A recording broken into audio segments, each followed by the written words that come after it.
Hello all of you awesome people out there, and hey hero, nice to see you flying around. So what are you up to? Okay, just doing a bit of mining.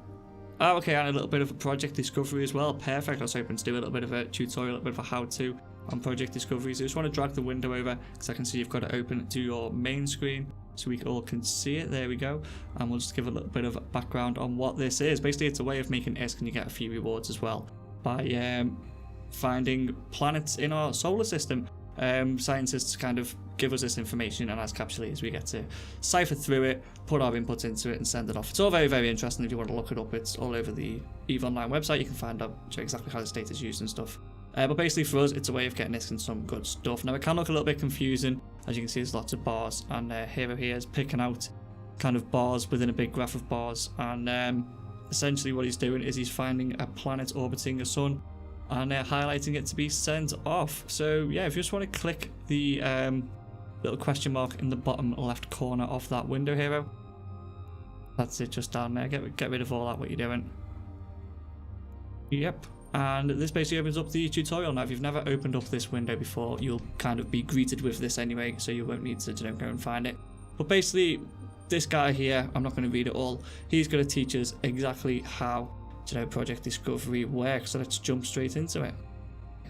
Alright, so the luminosity graph. This is the luminosity graph of a star far, far away. Your job is to identify planetary transits, a point in time where a planet passes in front of the star from our point of view. When this happens, the luminosity of the star will decrease as a portion of its light is blocked. So basically we're recording how much light hits Earth from stars, and obviously if something goes in front of the star, there's going to be a dip in how much light reaches us, and that's what these graphs are. So the bottom one here is hovering over now, that's like all the data recorded, and the top one is pretty much all the data recorded, but just a little bit more clearer to see and in a bit more of a graph format. So use the middle bar to kind of scroll left and right and zoom in and stuff, and the top one is everything you need to see. So the x-axis shows time measured in days. Quite straightforward, that one. So that's how much was recorded in 8 days, 9 days, 10 days, 11 days. And as you zoom in and out on the middle bar, that will increase and decrease as well. So the y-axis shows the luminosity of the star, showing the ratios between the current luminosity and its average luminosity at each point in time. Not really too clued up on what these numbers are or what they mean, but basically what you're looking for is dips in light. It's quite straightforward.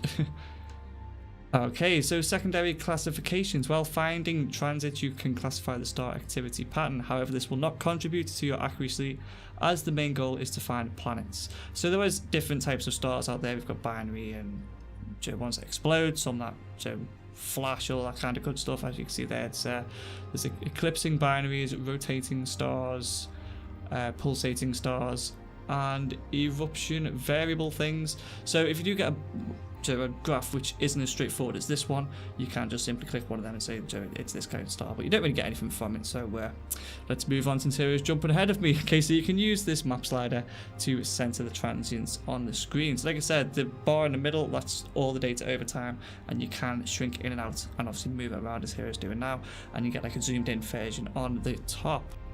To mark a transit, left click on the center of this dip. Since there is only one obvious dimming event in this sample, you should left click again on your marker to confirm this as a suggested transit. So basically when you left click the first time, it's going to highlight a point, and then you left click on it again to say confirm.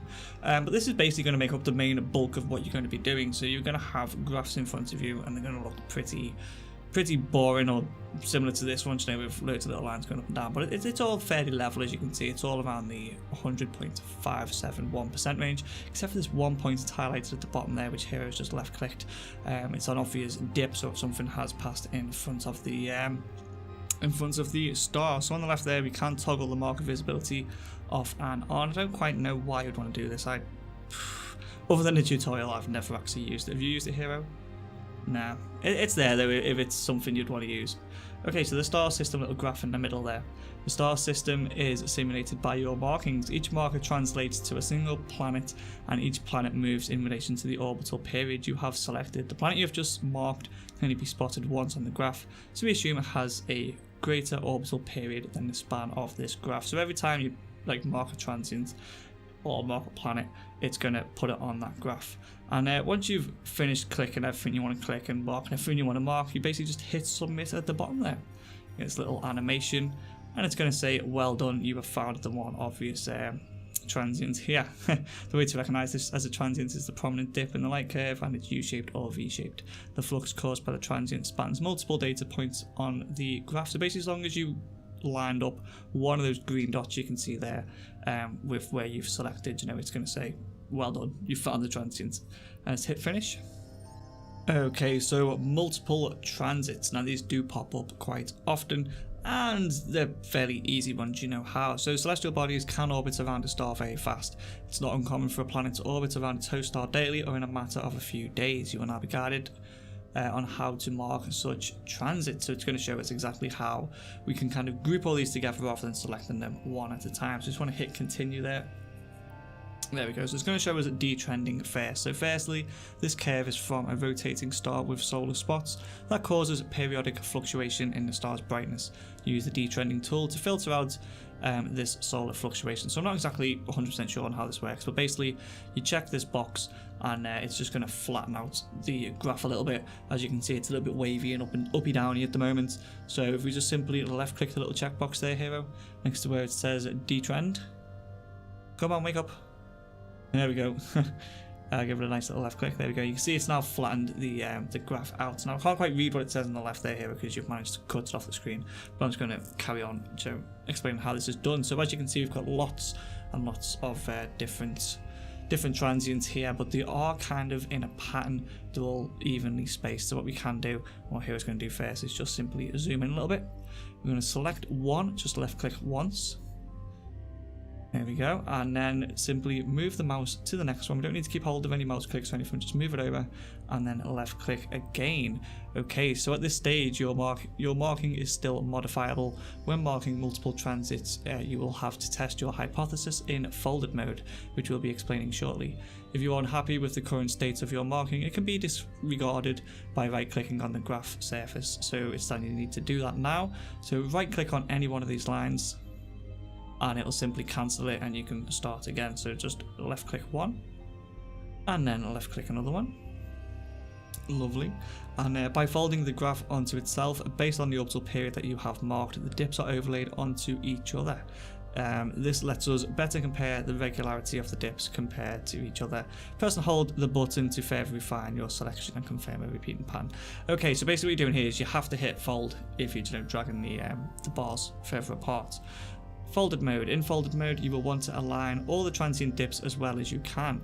If you get all the dips aligned, it's highly likely that there is a periodic object blocking the star. This will now show you how to operate in folded mode. So it's going to walk us through this now. But basically what you're doing, you can kind of see already that all the dips we've selected have been laid out on top of each other and we're just a little bit off from having them all lined up. If you did select a few, or if you did think there was some spaced out transients and you went into folded mode and this looked like a complete mess and there was no pattern off into it, you'd know you've got it wrong. But carry on. So the x-axis now displays the relative offset from the center measured in days. The length of the x-axis is equal to the orbital period you have selected. So again, it's just basically laid itself on top of itself. You can see your marking information here. Now I never touch this top right kind of little options buttons menu. You don't need to. You can simply left click and drag around to line things up, or what I do is just use the mouse wheel should I say. To edit the epoch, simply click a position on the graph and the epoch will be adjusted accordingly. Try this now. Okay, to change the orbital period in folded mode, you can either use your mouse wheel, which is the way I do it, or click and drag on the graph surface, change the orbital period to roughly 1,743 days, and change the epoch such that it's aligned transients. Okay, so ignore everything it's just said there. What it's basically telling you to do now is use the mouse wheel to line everything up. So there we go, here is lining them all up, and we can see quite clearly that all these line up perfectly. So it is one object which is passing past its star equally every X amount of days. So well done. When you are satisfied with the alignments, you simply need to click confirm. So what you can do, if this was wrong and nothing lined up, you'd hit disregard. But since everything lines up nicely, you're going to hit confirm. And you can see Hero's just gone to the left slightly of the center of the dip there, and that's kind of what I do as well. It helps to make sure that what you've selected is picked up. And again, just hit confirm when you are done. This light curve had rather even and obvious transits caused by a gas giant planet. Folding becomes a crucial tool to find planets with smaller and more uneven fingerprints, but you have to fold. You can't just select 2 and hit next. You have to hit that fold button anyway. So that's it. Once you've selected everything, you simply hit finish. Same as before, as long as your lines are kind of anywhere on those green dots, you're pretty much good to go. Come on, Hero, hit finish. I haven't got anything else to say on this one. There we are. Okay, so try yourself. Now it's going to give us a few basic examples, and it's going to want us to do them by ourselves. So now that you know the basics, it's time to start developing an eye for detecting transients. In the following samples, you will have to find the transients on your own. Okay, so pretty much the same as before. We can see that this one does have, transients which are fairly equal apart, and we can detrend. You don't really need to. This one's kind of obvious, but you see we hit detrend there and it just flattens everything out. You can adjust the slider there next to the detrend button here. Just want to drag it around a little bit. At the moment it's on 10 hours. I'm not quite sure what that relates to, 10 hours, but we can change it to 24 hours and it's a little bit less compact. And if we go the other way here, there we go, we can go to 1 hour and it's even more tightly compact but harder to read. So the default 10 hours is usually pretty good. So same as before, we basically need to find the 2 transients. Simply find 2 transients, mark them up, and just carry on as before. Here, it's just going to mess around a little bit with the zooming in. Come on, Hero.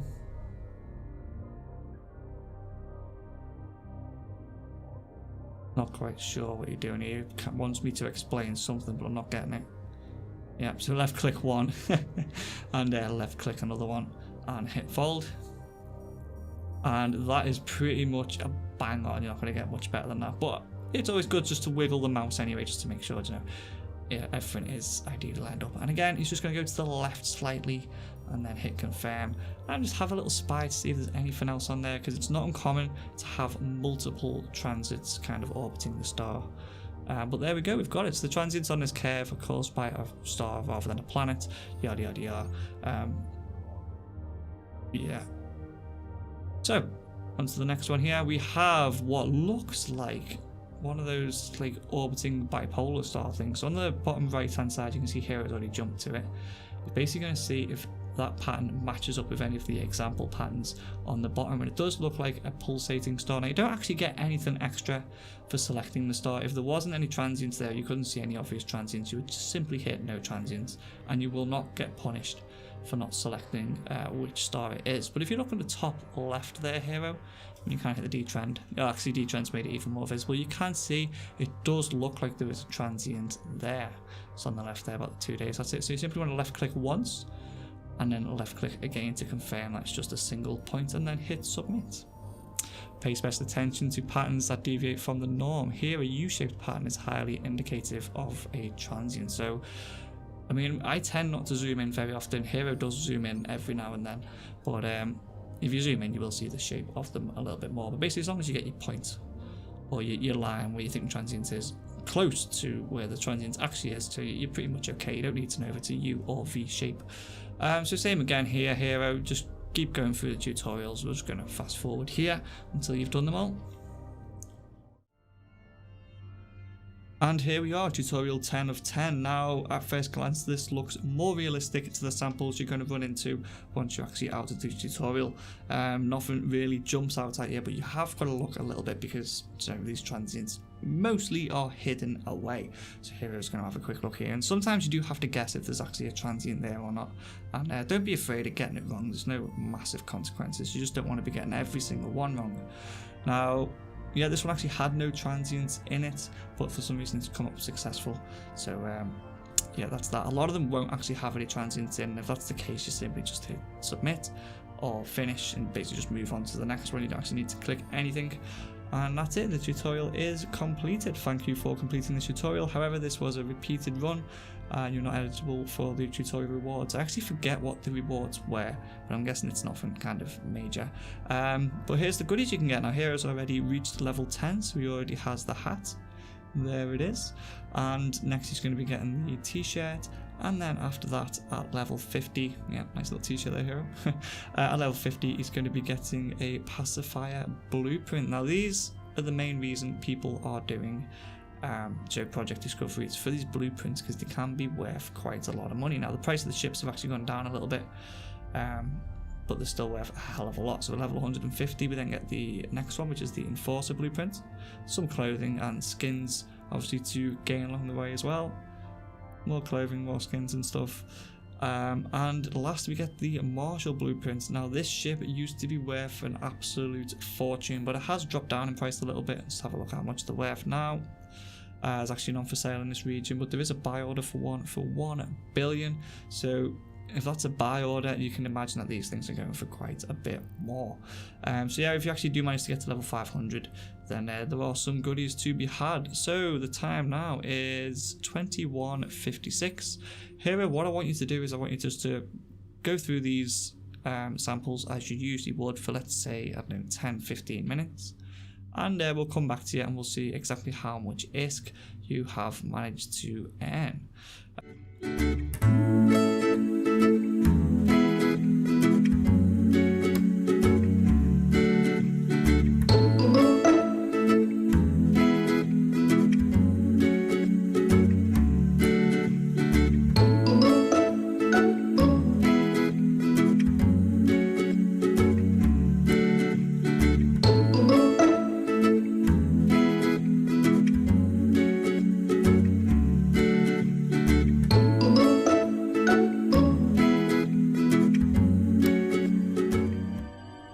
Alright, so that's pretty much time there. So yeah, get your drones in here, and sorry, you're going to have to interrupt your mining a little bit here. Get docked up and let's see what you got. Okay, so all docked up. Your orca's looking lovely, by the way, Hero. And let's start off with the items you managed to get. I'm guessing you went up a few levels, and every time you go up a level, you do get a reward crate. So they'll be in your redeemed items, which can be found in the Neocom, then inventory. And at the bottom there, it says redeem items. So simply click that, select the items you want to redeem, and then hit the redeem selected items button. And there we go, click yes. And now they magically just appear in your cargo hold. So in your item hanger even. So open up your item hanger and let's see what we managed to get in these bad boys. Now all of these will contain exoplanets hunter skins. It's just a case of which ship you're going to get them for. So simply open a container, we get a nice little animation, and we click the node there which is highlighted for us, and the first one we got is the Prophecy skin, so not bad. And the second one, open container again, we've got the Slasher, again, not a bad ship. And third and final one is going to be the Heron, or Heron, depending on how you pronounce that. Yeah, good thinking, Hero. Put them into Eve Praisel and see how much these things are worth. To be honest, myself and Hero tend not to sell skins. We're more collectors, and they'll just sit in a hangar somewhere gathering dust and looking pretty. So altogether, yep, they are worth how much? Okay, so you'll be lucky to get like $500,000 for these. They're really not worth that much. But on the plus side, looks like the last little bit of credits just gone into our account from the Project Discovery actual ISK payouts. So let's open up your wallet and see what's going on in there. Alright, so we've got 1, 2, 3, 4, 5, 6, 7 payouts altogether over about the last 15 minutes. Highest one being 1 million, so obviously you were doing really well there. And altogether they total about 500, 1, 2, let's say about 4 mil. Yeah, about 4 mil every 15 minutes you just managed to get.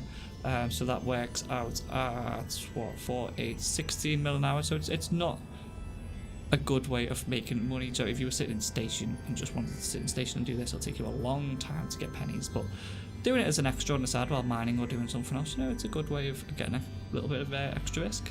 And that is it. That is Project Discovery all done and dusted. So Not much else left to say now, other than thank you so much for watching. If you did like this video, then please leave a like down below. If you've not already, then hit the subscribe button for more how-tos and awesome videos done by myself. Other than that, stay awesome, and I'll see you right here very soon in another video. Bye-bye. Oh, crap. My house is on fire. Okay, and my pod is about to go. Bye.